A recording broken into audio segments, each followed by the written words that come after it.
What's going on, y'all?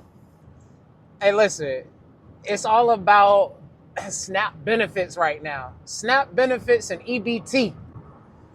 But I'm going to let you know it couldn't be me because I could never find myself dependent on the government on anything. So a lot of people's problem is they want to continuously punch in your face like it's the government's problem, when in reality, it's actually your problem depending on a source that has the potential to not service you when you want to. And that's just life. Sometimes you get in, situations where it's just like, damn, like, how did I get myself into this type of situation? And the fact of the matter is, you probably just stuck in that situation just a little bit too long. Just like, with working out.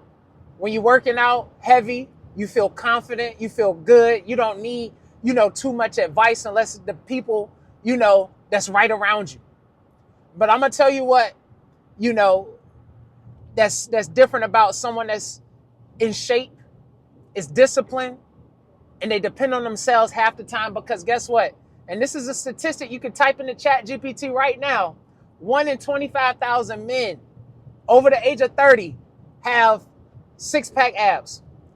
They said it's statistically harder to make $1 million than to achieve a six-pack.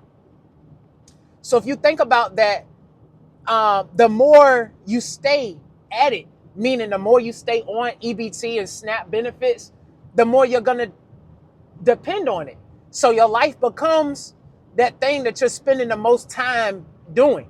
Just like someone that has to go to the gym 5 days a week, every day for a whole year, just to get their body to look the way that they do.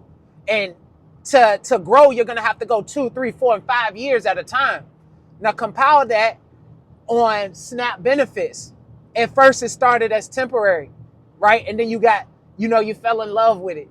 And then again, year 2, year 3, all of a sudden you can't even picture your life without having this benefit, because it's just been there, at your disposal so long, where you get to get free money, free dependency.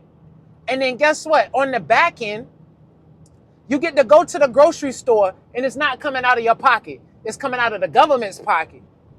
So when someone like myself, I go to the store, I see $80 to $100 for 3 ribeye, you see free.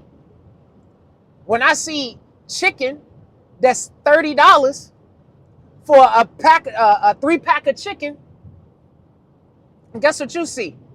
Free.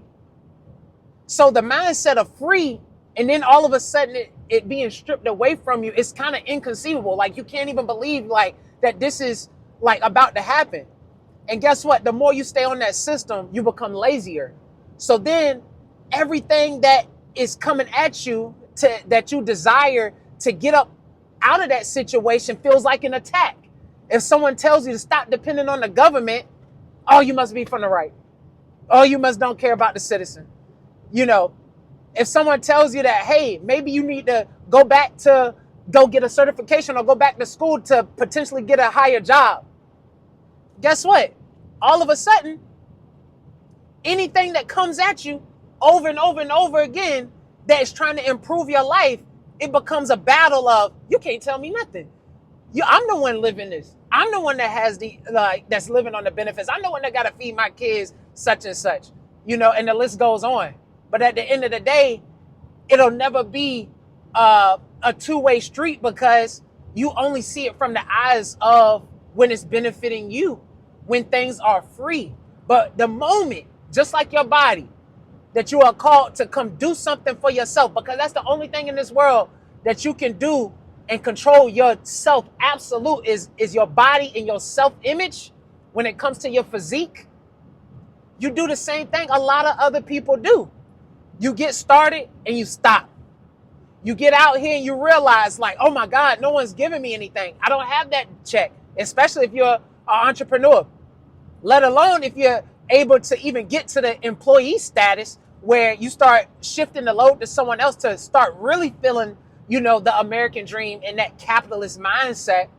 But for the time being, the SNAP and EBT community feels the need to not only depend, but also reject when it's time to, come on, let's get up. Let's go. Let's get up off of this. Let's get up off the system. Let me come in out here. Let me show you, how to get this money. Let me go show you how to build a team. Let me show you how to sell a product. That's floating on your timeline too. But 9 times out of 10, what do? Swipe over and over again. All good information, but you're receptive to, oh my God, the government is hurting my family. The government is taking away my free money. The president won't unlock the government so I can get paid. And the ideology around it is you're going to continue to stay there, right? And do nothing. Because if you do go get a job, you now aren't eligible, or you make too much money, you're not eligible anymore, or it'll reduce the amount coming in that month. And a lot of other times where you see people, and I've seen this firsthand, not in my family, but people that are, hold on, my camera messed up. So just take it off. Right here. I just do it from the side. Good. So a lot of the times where, what did I forgot what I said. What did I say?